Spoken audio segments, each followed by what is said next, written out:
আজি 4জন মানুহে দুখ পালে। কেনেকৈ হ'ল মানে? কেনেকুৱা হ'ল মানে ইয়াত মানে ইঞ্জিনিয়াৰ কামৰ ইঞ্জিনিয়াৰ মানুহ মিস্ত্ৰী মানুহ যিবিলাক মানুহ দলঙৰ ব্ৰিজৰ কাম কৰে তেখেতসকলে ভালকৈ বুজিব পাৰে কিমানখিনি ভাঙিলে কি হয়, কিন্তু মিস্ত্ৰী কেনেকুৱা যেন কৰিলে আৰু ঠিকাদাৰে কি গাফিলতি কৰিলে। ইয়াত মানুহ উঠাই নেকি য'ত পকা কাম তাত বাঁহৰ খুঁটা দি ৰাখিব পাৰে নেকি?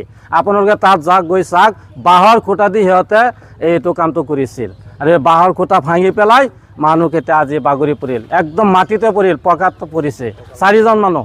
এনেকুৱা অৱস্থা হৈছে ইয়াতে কিবা বাচাটো সম্ভৱ অসম্ভৱ এইটো এতিয়া আমি ক'ব নোৱাৰিম।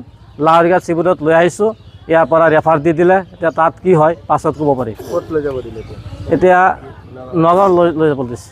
লেবাৰকেইজনৰ নাম কি আছিলে? এজন আছিলে গুলজাৰ হুছেইন, ইনামুল হক আৰু ফাৰুক আহমেদ, জাকিৰ হুছেইন আৰু মুস্তফা কামাল।